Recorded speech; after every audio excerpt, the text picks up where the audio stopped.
Hello everyone, welcome to learn English with Hafsa YouTube channel. अगर आप मेरे चैनल पर नए हैं तो मेरे चैनल को सब्सक्राइब करें, लाइक करें, कमेंट करें और अपने दोस्तों के साथ शेयर करें। आज हम डिस्कस करने जा रहे हैं पार्ट्स ऑफ स्पीच। कौन कौन से होते हैं और क्या होते हैं पार्ट्स ऑफ स्पीच, आज इनको हम डिटेल में पढ़ेंगे। तो चलें वीडियो स्टार्ट करते हैं। तो पार्ट्स ऑफ स्पीच का क्या मतलब है? स्पीच कहते हैं बोलने को या फिर गुफ्तगू को, और पार्ट्स होते हैं हिस्से यानी कि वर्ड्स जो हम गुफ्तगू के दरमियान इस्तेमाल करते हैं। समझ आ रही है? जब हम कोई जुमला बोलते हैं तो उसके डिफरेंट पार्ट्स होते हैं, डिफरेंट वर्ड्स यूज़ करते हैं। उन वर्ड्स का फंक्शन होता है उन जुमले के अंदर। अगर उन वर्ड्स को हम ना इस्तेमाल करें तो इस जुमले का कोई वजूद ही नहीं है। जैसे इंसानी जिस्म है, उसके डिफरेंट पार्ट्स हैं, अगर उन पार्ट्स के बारे में बात ना करें तो इंसानी जिस्म का क्या वजूद है? कुछ भी नहीं। इसी तरह बोलने के या गुफ्तगू के कुछ पार्ट्स होते हैं। अब ये वर्ड्स जो होते हैं गुफ्तगू के दरमियान क्या रोल प्ले करते हैं, इनका फंक्शन क्या होता है, समझ आ रही है? इसी को हम पढ़ेंगे आज।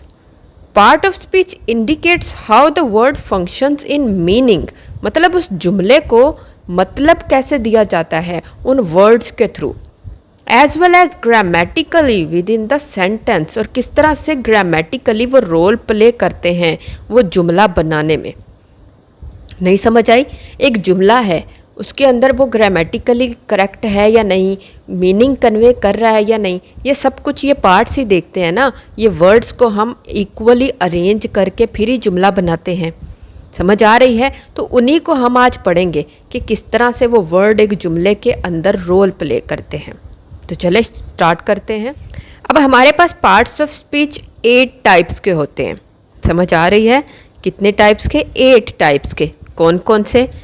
First one noun, then pronoun, then verb, adverb, adjective, preposition, conjunction, interjection. ये 8 पार्ट ऑफ स्पीच हैं जो कि हम गुफ्तगू के दरमियान इस्तेमाल करने वाले वर्ड्स को फंक्शन करवाते हैं इनके अकॉर्डिंगली। समझ आ रही है? इन 8 पार्ट्स ऑफ स्पीच को हम आज डिटेल में पढ़ेंगे कि इनका क्या क्या फंक्शन है और ये होते क्या हैं। समझ आ रही है? तो चलें देखते हैं। तो पार्ट्स ऑफ स्पीच में हमारे पास सबसे पहले है नाउन। नाउन को हम उर्दू में इस्म भी कहते हैं। समझ आ रही है? हिंदू लैंग्वेज में नाउन को के लिए वर्ड यूज़ होता है नामा। क्या वर्ड यूज़ होता है? नामा। तो इसका मतलब ही है कि नेम को इंडिकेट करना। जुमले के अंदर जो भी हम नाम इस्तेमाल करते हैं, a noun is the name of a person, place, thing और आइडिया। मतलब किसी भी इंसान के लिए, किसी जगह के लिए, किसी चीज़ के लिए या आइडिया के लिए जो हम नाम इस्तेमाल करते हैं। क्या करते हैं? नाम इस्तेमाल करते हैं। जैसा कि हम कहते हैं मंडे। अब ये हमने नाम दिया है ना, मंडे, सोमवार को नाम दिया हुआ है ना मंडे। इसी तरह ये नाम, जो जुमले के अंदर नाम हम इस्तेमाल करते हैं, आपने ये माइंड में रखना है। नाउन मतलब नामा यानी कि नेम। जुमले के अंदर जो इस्तेमाल होते हैं उनको हम नाउन कहेंगे। किस तरह से? एग्जाम्पल देखते हैं हम। अब हम नाउन की कुछ एग्जाम्पल्स देख लेते हैं। हमारे पास कुछ एग्जाम्पल्स हैं। फर्स्ट वन है मारिया इज़ हैप्पी। तो यहाँ पर नेम यूज़ हुआ है, ये मारिया नेम है ना, तो इसको हम क्या कहेंगे? नाउन। उसके बाद we can't imagine the courage it took to do that. अब इस जुमले में आप सोच रहे होंगे कि नाम तो कहीं नहीं है। ये देखें, करेज क्या, हौसले के लिए हम नाम क्या इस्तेमाल करते हैं? करेज का नाम देते हैं ना हौसले को। तो ये क्या है? नाउन। उसके बाद the girl crossed the river. लड़की के लिए हम क्या इस्तेमाल करते हैं? नाम। गर्ल का नाम इस्तेमाल करते हैं ना लड़की के लिए, तो इसको क्या कहेंगे हम? नाउन कहेंगे। उसके बाद दरिया के लिए हम नाम इस्तेमाल करते हैं रिवर का, तो इसको क्या कहेंगे हम? नाउन कहेंगे। जुमले के अंदर जो नेम इस्तेमाल हो रहे हैं उनको हम नाउन कहेंगे। समझ आ रही है? अब नाउन के बाद हमारे पास है प्रोनाउन। ये वर्ड आपको नज़र आ रहा है, इसके 2 पार्ट्स हैं, प्रो एंड नाउन। प्रो का क्या मतलब होता है? प्रो का मतलब होता है के लिए या फिर की खातिर। समझ आ रही है? प्रो का मतलब क्या होता है? के लिए या की खातिर। तो जो नाउन के लिए इस्तेमाल करेंगे हम वर्ड, उसे हम कहेंगे प्रोनाउन। नहीं समझ आई कि वर्ड खुद ही बता रहा है ना, प्रोनाउन, नाउन के लिए या नाउन की खातिर। A pronoun is a word used in place of a noun, कि ऐसा वर्ड जो हम नाउन की जगह इस्तेमाल करते हैं। कैसे हम वर्ड इस्तेमाल करते हैं ना जुमले के लिए के अंदर, I, you, he, she, it, we, you, they, इस तरह के वर्ड्स इस्तेमाल करते हैं ना इंसान को, प्लेस को, चीज़ को, आइडिया को डिस्क्राइब करने के लिए। उसी को कहते हैं हम प्रोनाउन। नहीं समझ आई कि नाउन के लिए जो हम वर्ड्स इस्तेमाल करते हैं उन्हें कहते हैं प्रोनाउन। कैसे, एग्जाम्पल देखते हैं हम। अब यहाँ प्रोनाउन की आपको एग्जाम्पल्स नज़र आ रही हैं। फर्स्ट वन है गिव हर द बुक। अब इस जुमले में प्रोनाउन कहाँ है? ये देखें ना, हर नाउन के लिए इस्तेमाल हुआ है ना, किसी इंसान के लिए इस्तेमाल किया गया है ना हर। उसके बाद he is the only one of those man who is always on time. अब यहाँ पे प्रोनाउन कहाँ है? ही। इंसान के लिए क्या इस्तेमाल किया गया है? ही। उसके बाद जो बॉट इट फॉर हिमसेल्फ, यहाँ पर प्रोनाउन कहाँ है?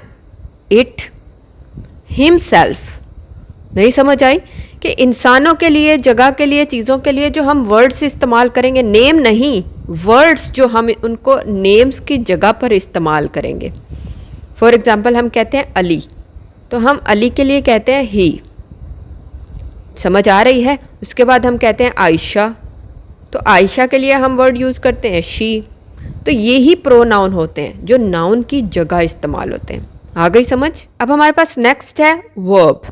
वर्ब किसे कहते हैं हम? वर्ब का मतलब होता है फेल। पढ़ा हुआ है ना ये वर्ड पहले। तो वर्ब किसे कहते हैं? अ वर्ब एक्सप्रेसेस एक्शन और बीइंग। क्या मतलब? कि ऐसा वर्ड जो जुमले के अंदर एक्शन को परफॉर्म करने के लिए यूज़ होता है। एक्शन यानी काम को कन्वे करने के लिए यूज़ होता है। वर्ब को हम जुमले में दो तरह से देखते हैं, एक मेन वर्ब के तौर पर और एक हेल्पिंग वर्ब के तौर पर। नहीं समझ आई? जुमला हम बोलते हैं शी हैड वर्कड। अब ये जुमला आपको नज़र आ रहा है, यहाँ पर हमारे पास दो वर्ब्स हैं। एक है हेल्पिंग वर्ब जो हम जुमले में इस्तेमाल करते हैं ना, is, am, are, was, were, has, have, had, would, should, will, shall, ये सब कुछ ये होते हैं हेल्पिंग वर्ब्स। समझ आ रही है? उसके बाद मेन वर्ब होता है जो आपने पढ़ा होगा, first form of verb, second form of verb, third form of verb. वो मेन वर्ब्स होती हैं जुमले के अंदर। समझ आ रही है? जो एक्शन को कन्वे कर रही होती हैं। एग्जाम्पल देख लेते हैं हम। अब हम वर्ब के एग्जाम्पल्स देख लेते हैं कुछ। यहाँ पर आपको जुमले नज़र आ रहे हैं। First one is you should complete the work by tomorrow. अब यहाँ पर वर्ब कहाँ है?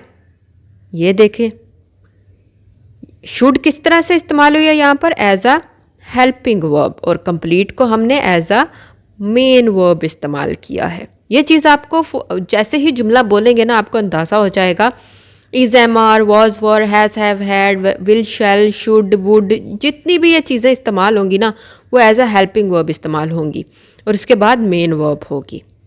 सेकंड जुमला देख ले, my school is near my house. यहाँ पर है वर्ब, है ना, हेल्पिंग वर्ब इस्तेमाल हुई है। उसके बाद the teacher made the question paper. यहाँ पर कौन सी वर्ब इस्तेमाल हुई है? हेल्पिंग वर्ब नहीं, मेन वर्ब इस्तेमाल हुई है। समझ आई है कि हमने ये देखना है कि जुमले के अंदर हेल्पिंग वर्ब या मेन वर्ब के तौर पर फेल, काम को एक्सप्रेस किया जाता है, काम को कन्वे किया जाता है। आ गई समझ? इसी को हम वर्ब कहते हैं। अब नेक्स्ट है हमारे पास एडजेक्टिव। एडजेक्टिव किससे कहते हैं? एडजेक्टिव का मतलब होता है सिफ्त। किसकी सिफ्त? इस्म की सिफ्त। इस्म मतलब नाउन। समझ आ गई है? मतलब कि नाउन की खूबी या सिफ्त बयान करने को हम एडजेक्टिव कहते हैं। एडजेक्टिव मॉडिफाइज और डिस्क्राइब्स अ नाउन और प्रोनाउन। समझ आ रही है कि नाउन या प्रोनाउन की खूबियों को बयान करने के लिए एडजेक्टिव को जुमलों के अंदर इस्तेमाल किया जाता है। इंग्लिश में इसका मतलब है डिस्क्राइबिंग वर्ड्स, कि ऐसे लफ्ज़ जिनको वजाहत करने के लिए इस्तेमाल किया जाए। इट नॉर्मली इंडिकेट्स क्वालिटी, मतलब नाउन या प्रोनाउन की क्वालिटी बताएगा, साइज बता सकता है, शेप, ड्यूरेशन, फीलिंग्स यानी एहसासात, ड्यूरेशन कहते हैं वक्त को, contents and more about a noun और प्रोनाउन, यानी नाउन और प्रोनाउन की खूबियां बयान करने के लिए जुमले के अंदर एडजेक्टिव को इस्तेमाल किया जाता है। किस तरह से, एग्जाम्पल देखते हैं हम। अब हम यहाँ एडजेक्टिव की एग्जाम्पल्स देख लेते हैं।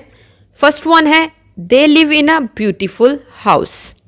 अब यहाँ पर आपको नाउन कहीं नज़र आ रहा है ना, हाउस, घर, तो ये नाम है ना हाउस। तो हाउस की खूबी, ब्यूटीफुल, खूबसूरत किसको कहा गया है? हाउस को ना। तो ये खूबी है, इसी को हम एडजेक्टिव कहेंगे। उसके बाद I am looking for a small good tempered dog to keep as a pet. अब यहाँ पर आपको कहीं पर नाउन नज़र आ रहा है, डॉग, कुत्ता, नाम है ना, तो गुड टेम्पर्ड, ये उसकी एक खूबी, उसकी एक सिफ्त बयान की गई है ना, तो इसी को हम एडजेक्टिव कहेंगे। मतलब कि नाउन या प्रोनाउन की खूबी को या सिफ्त को, कोई भी क्वालिटी होगी उसके बारे में बयान किया होगा, उसे हम एडजेक्टिव कहेंगे। आ गई समझ? नेक्स्ट हमारे पास है एडवर्ब। समझ आ रही है? एड ये वर्ड है और वर्ब मतलब वर्ब के अंदर एडिशन करना, इजाफा करना। इसको भी हम सिफ्त कहते हैं, लेकिन किसकी सिफ्त? फेल की सिफ्त। समझ आ रही है? एडवर्ब का मतलब भी सिफ्त ही होता है, खूबी ही होता है, क्वालिटी ही होता है, लेकिन किसकी? फेल की। एडजेक्टिव में हमने पढ़ा नाउन की या प्रोनाउन की, लेकिन एडवर्ब है फेल की सिफ्त या फिर खूबी। एडवर्ब मॉडिफाइज और describes a verb, an adjective और एन अदर एडवर्ब। यानी कि एडवर्ब जुमले के अंदर या तो किसी वर्ब की खूबी बयान कर रहा होगा, या कोई सिफ्त या एडजेक्टिव की या एडवर्ब की, नाउन या प्रोनाउन की नहीं। समझ आ रही है? इसी को हम एडवर्ब कहेंगे। और मोस्टली एडवर्ब्स अपने साथ एंड पे एल वाई का इजाफा करते हैं, मतलब जुमले के अंदर एल वाई, जो वर्ड के साथ एल वाई इस्तेमाल हुआ है उस वर्ड को हम एडवर्ब कहेंगे। समझ आ रही? किस तरह से, एग्जाम्पल देखते हैं। एडवर्ब की एग्जाम्पल्स नज़र आ रही हैं आपको। फर्स्ट वन है she arrived early for the meeting. अब यहाँ पर वर्ब कहाँ नज़र आ रही है आपको? ये है ना मेन वर्ब, तो इसी के साथ वर्ड इस्तेमाल हुआ है अर्ली, मतलब वो पहुँची पहले। तो पहुँचने के लिए की एक्सप्लेनेशन है ना ये, कि पहले पहुँची, शी की तो नहीं है ना, तो अराइव्ड अर्ली है, तो ये वर्ड क्या है? इसे हम कहेंगे एडवर्ब। उसके बाद सेकंड एग्जाम्पल है she will plant her garden here, मतलब कि शी विल प्लांट हियर, तो ये प्लांट के लिए ये फर्स्ट फॉर्म ऑफ वर्ब है, ये हेल्पिंग वर्ब है, तो इसके लिए वर्ड इस्तेमाल किया गया है यहाँ, मतलब वो पौधे यहाँ लगाएगी। समझ आ रही है? ये क्या है? Adverb. Third example I thought the movie ended abruptly. Ended क्या है? मेन वर्ब है ना जुमले की, तो मेन वर्ब के साथ के लिए एंड मतलब ख़त्म हुई अचानक। समझ आई है? तो ख़त्म होने की एक्सप्लेनेशन है ना ये, कि अचानक ख़त्म हो गई। तो फिर और एक और यहाँ पर निशानदेही करता है कि एल वाई का इस्तेमाल हुआ है, वर्ड के साथ एल वाई इस्तेमाल हुआ है, तो ये तो हमें फ़ौरन ही पता चल गया कि ये एडवर्ब है। नेक्स्ट हमारे पास है प्रेपोजिशन। इस वर्ड का क्या मतलब है? प्रेपोजिशन का मतलब है हर्फ जार, यानी कि ऐसा वर्ड या जुमले के अंदर ऐसे वर्ड्स जो कि गवर्न करें नाउन को या फिर प्रोनाउन को। क्या मतलब? मतलब ये कि नाउन या प्रोनाउन के सेक्रेटरी के तौर पर काम करें। किस तौर के तौर पर? कैसे होता है ना, ऑफिस में आपने सेक्रेटरी रखा होता है, उसका काम क्या होता है? आपको सही रास्ता दिखाना। समझ आ रही? वैसे ही नाउन और प्रोनाउन अपने साथ सेक्रेटरी रखते हैं प्रेपोजिशन को। किस तरह से? A preposition is a word or group of words used before a noun, pronoun or noun phrase to show direction, यानी उसको डायरेक्शन दिखाने के लिए, टाइम, वक्त, place, location, spatial relationships or to introduce an object. समझ आ रही है कि ये सेक्रेटरी का मकसद क्या है कि वो नाउन को डायरेक्शन दिखाए, वक्त बताए, जगह बताए, लोकेशन बताए, या फिर किसी के साथ रिलेशनशिप बताए, या फिर कोई ऑब्जेक्ट को इंट्रोड्यूस करवाए उससे। समझ आ रही है? इसी का ये ही है प्रीपोजिशन का मकसद एक जुमले के अंदर। किस तरह से एग्जाम्पल देखते हैं हम। अब यहाँ पर आपको एक चार्ट नज़र आ रहा है प्रीपोजिशंस का। आप जुमलों के अंदर इन प्रीपोजिशंस को यूज़ होते हुए देखेंगे डिफरेंट तरह से, अबाउट, अबव, अकॉर्डिंग टू, ये जितनी भी प्रीपोजिशंस आपको यहाँ नज़र आ रही हैं, इनका मकसद नाउन या प्रो नाउन को गवर्न करना होगा जुमले के अंदर।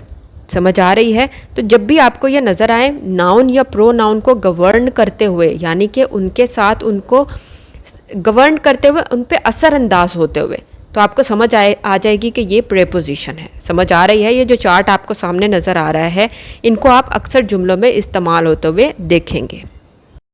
हम प्रीपोजिशंस की कुछ एग्जांपल्स देख लेते हैं। First one, he sat on the chair. अब यहाँ पर कुर्सी नाम इस्तेमाल हुआ है, नाउन है, तो उसके लिए क्या यूज़ हुआ है? Preposition on. She drove to the store. To the store, store क्या है? नाउन है, तो टू क्या है? Preposition. He reads in the evening. Evening क्या है? नेम है, नाउन है, तो इन क्या है? Preposition. He eats lunch at noon. Noon क्या है? नेम है, नाउन है, तो इसके लिए प्रीपोजिशन क्या यूज़ हुई? एट।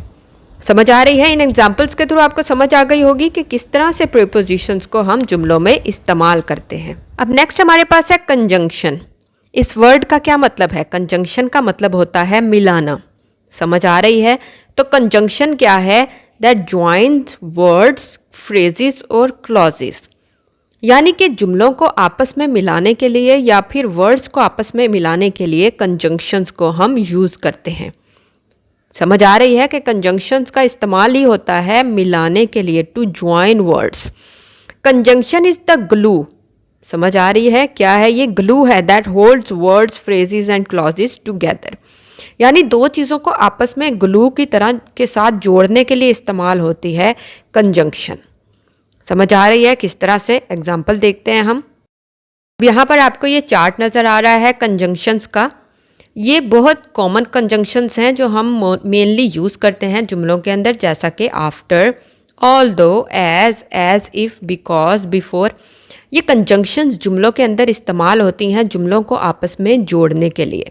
समझ आ रही है? ये चार्ट आपको नज़र आ रहा है, इनको देखें। ये मेनली कंजंक्शंस हैं जो जुमलों के अंदर इस्तेमाल होती हैं। किस तरह से? एग्जाम्पल्स देखते हैं हम। अब यहाँ पर कंजंक्शंस की एग्जाम्पल्स हैं। First one, I have 2 gold fish and a cat. समझ आ रही है? यहाँ पर ये जुमला है I have 2 gold fish and a cat. तो यहाँ पर ये वर्ड यूज़ हुआ एंड, ये इन दोनों को मिलाने के लिए इस्तेमाल हुआ है। समझ आ रही है? Second one, I went swimming although it was cold. मतलब कि ये एक जुमला है, इट वॉज कोल्ड ये एक जुमला है, तो इनको मिलाने के लिए क्या इस्तेमाल हुआ है? Although. Then she is kind so she helps people, एक जुमला, दूसरा जुमला, और उसको मिलाने के लिए वर्ड इस्तेमाल हुआ सो। समझ आ रही है? इसी को हम कंजंक्शन कहते हैं, जो जुमलों को या वर्ड्स को आपस में मिलाने के लिए इस्तेमाल होता है। अब हम जुमलों के अंदर बहुत सारे वर्ड्स ऐसे यूज़ करते हैं जो जिसमें हम कंफ्यूज हो जाते हैं कि क्या ये कंजंक्शन के तौर पर यूज़ हो रहे हैं, प्रीपोजिशन के तौर पर, या एडवर्ब के तौर पर। तो आज अपनी ये कन्फ्यूजन को हम दूर करते हैं। हमने पढ़ा कि कंजंक्शन में वर्ड्स ज्वाइन करने के लिए यूज़ होते हैं, जुमलों को आपस में मिलाने के लिए। प्रीपोजिशन में नाउन या प्रो नाउन को गवर्न करने के लिए, और एडवर्ब में वर्ब, एडवर्ब या एडजेक्टिव को मॉडिफाई यानी उनकी सिफ्त बयान करने के लिए। तो देखते हैं कि किस तरह जुमले में हमें पता चलेगा कि ये कंजंक्शन है, प्रीपोजिशन है या एडवर्ब है। पहला जुमला देखें, we shall go but you will remain. तो यहाँ पर दो जुमले हैं, meaningful sentences, we shall go, you will remain. इन जुमलों को आपस में मिलाने के लिए वर्ड इस्तेमाल हुआ है बट, तो हमें पता चल गया कि ये एज अ कंजंक्शन यूज हुआ है यहाँ पर। सेकंड एग्जाम्पल, ही केम 3 hours बिफोर। तो यहाँ पर वर्ड यूज हुआ है बिफोर। क्या ये दो जुमलों को आपस में मिला रहा है? बिल्कुल नहीं। क्या ये नाउन या प्रोनाउन को गवर्न कर रहा है, उनके लिए यूज़ हो रहा है? बिल्कुल नहीं, बल्कि ये एज एन एडवर्ब यूज़ हुआ है, क्योंकि केम के लिए है ये। समझ आ रही है? केम क्या है? मेन वर्ब है ना, तो इसके लिए यूज़ हुआ है बिफोर, तो ये एज एन एडवर्ब यूज़ हो रहा है इस जुमले में। थर्ड एग्जाम्पल है ही केम, ये एक सेंटेंस है ना, ही केम मीनिंगफुल है ना, उसके बाद बिफोर आई लेफ्ट भी मीनिंगफुल है, तो यहाँ पर बिफोर यूज़ हो रहा है इन दोनों को आपस में मिलाने के लिए, तो ये यहाँ पर एज अ कंजंक्शन यूज़ हो गया। उसके बाद लास्ट एग्जाम्पल है I have not seen him since Monday, तो यहाँ पर हमें यूज़ किया वर्ड सिंस, तो ये किस तरह से, हम क्या एज एन एडवर्ब इसको देख रहे हैं? क्या किसी वर्ब के लिए इस्तेमाल हुआ है? ये नहीं, बल्कि यहाँ पर ये मंडे नाम है ना, तो ये नेम के लिए, नाउन के लिए इस्तेमाल हुआ है, इसलिए ये यहाँ पर प्रेपोजिशन के तौर पर इस्तेमाल हो रहा है। इसी तरह से हमने जुमलों में देख लेना है कि वो जो वर्ड जुमले में इस्तेमाल हो रहा है उसका वहाँ मकसद क्या है, क्या रोल प्ले कर रहा है वहाँ पर। समझ आ रही है? उसका रोल क्या है उस जुमले के अंदर। जब हम रोल देख लेंगे तो हमें अंदाज़ा हो जाएगा कि ये जुमले में किस तरह से इस्तेमाल हो रहा है। समझ आ गई है? और लास्ट में हमारे पास है इंटरजेक्शन। क्या मतलब है इसका? इंग्लिश में इसका मतलब है टू थ्रो बिटवीन, यानी कि मिलावट। और वैसे हम इंटरजेक्शन कहते हैं जज्बाती तौर पर बोल उठना। समझ आ रही है? जज्बाती तौर पर बोलने को हम इंटरजेक्शन कहते हैं। Interjection is a word used to express emotion, यानी हमारे जज्बात को एक्सप्रेस करने के लिए जो वर्ड इस्तेमाल करते हैं उन्हें इंटरजेक्शन कहते हैं। It is often followed by an exclamation mark, यानी हम वर्ड इस्तेमाल करने के बाद ये एक्सक्लेमेशन मार्क मोस्टली इस्तेमाल करते हैं, ना हमेशा नहीं लेकिन मोस्टली। समझ आ रही है कि ऐसे वर्ड्स जो हम जज्बाती तौर पर बोलते हैं, किस तरह से देखते हैं हम। अब यहाँ पर आपको ये चार्ट नज़र आ रहा है, ये कुछ इंटरजेक्शंस हैं, ये कुछ वर्ड्स हैं जो हम जब भी इमोशनल होते हैं या खुश होते हैं, मतलब अपनी इमोशंस को दिखाने के लिए यूज़ करते हैं। कैसे? फॉर एग्जांपल जब हम अनॉय यानी कि परेशान होते हैं तो हम कहते हैं ओ हे, हम डिससेटिस्फाई होते हैं तो हम ये वर्ड इस्तेमाल करते हैं, पैनिक होते हैं, मतलब अपने इमोशंस को एक्सप्रेस करने के लिए जो वर्ड्स हम सिर्फ वर्ड्स इस्तेमाल करते हैं उन्हें हम इंटरजेक्शंस कहते हैं। और मोस्टली इंटरजेक्शन के साथ हमने पढ़ा कि एक्सक्लेमेशन मार्क इस्तेमाल होते हैं, लेकिन जो माइल्ड इंटरजेक्शंस होते हैं, जो माइल्ड इमोशंस को, मतलब थोड़ी बहुत इमोशंस को एक्सप्रेस करने के लिए होते हैं, उनके बाद हम कॉमा या फिर फुल स्टॉप इस्तेमाल करते हैं। समझ आ गई है? अब आप इंटरजेक्शन की एग्जांपल्स देख सकते हैं स्क्रीन पे। फर्स्ट वन है हे, gate of that floor.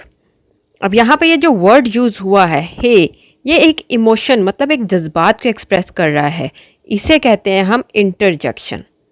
Yes I do intend to cover the bed. Yes, ये इमोशन को, जज्बात को एक्सप्रेस कर रहा है। It is cold indeed. I knew that last week. तो ये जो वर्ड अपने इमोशंस को एक्सप्रेस करने के लिए यूज़ किए जा रहे हैं ना, इन्हें ही हम इंटरजेक्शंस कहते हैं। आ गई समझ? और लास्ट में हम एक दफ़ा पार्ट्स ऑफ स्पीच को दोबारा से इसकी रिवीजन कर लेते हैं, देख लेते हैं इनको एक साथ भी, ताकि आप लोगों के माइंड में कोई कन्फ्यूजन है तो वो दूर हो जाए। सबसे पहले है नाउन फंक्शंस एज नेम। समझ आ रही? हमने पढ़ा नेम के तौर पर इस्तेमाल होते हैं। Pronoun substitute for a noun, मतलब नाउन की जगह पर इस्तेमाल होते हैं। वर्ब डिस्क्राइब्स एन एक्शन, यानी किसी काम की वजाहत करते हैं। एडवर्ब मॉडिफाइज वर्ब एडजेक्टिव और एन अदर एडवर्ब, यानी किसी वर्ब की, एडजेक्टिव की या किसी और एडवर्ब की सिफ्त को बयान करते हैं। Adjective describes qualities of noun, यानी नाउन या प्रोनाउन की सिफ्त को बयान करते हैं एडजेक्टिव। कंजंक्शन कनेक्ट्स सेंटेंसेस और वर्ड्स, मतलब वर्ड्स को या जुमलों को आपस में मिलाने के लिए इस्तेमाल होते हैं। प्रीपोजिशन गवर्न्स नाउन और प्रोनाउन, यानी नाउन और प्रोनाउन के लिए इस्तेमाल होते हैं, उन पे असरअंदाज होते हैं ये। और इंटरजेक्शन होते हैं शोज एन इमोशन, या मतलब के जज्बात के इजहार के लिए इस्तेमाल होते हैं। समझ आ रही है? तो ये हैं 8 पार्ट्स ऑफ स्पीच जिनको हम जुमलों के अंदर पढ़ते हैं और पढ़ के हमें अंदाज़ा होता है कि ये कौन सा वाला पार्ट्स ऑफ स्पीच में से हम कौन सी टाइप को यूज़ कर रहे हैं। समझ आ रही है? उम्मीद है आपको समझ आ गई होगी। तो उम्मीद है आपको समझ आई होगी और आज की वीडियो इंटरेस्टिंग लगी होगी। आज के लिए इतना ही। मैं मिलूंगी नेक्स्ट वीडियो में, तब तक के लिए खुदा हाफिज़।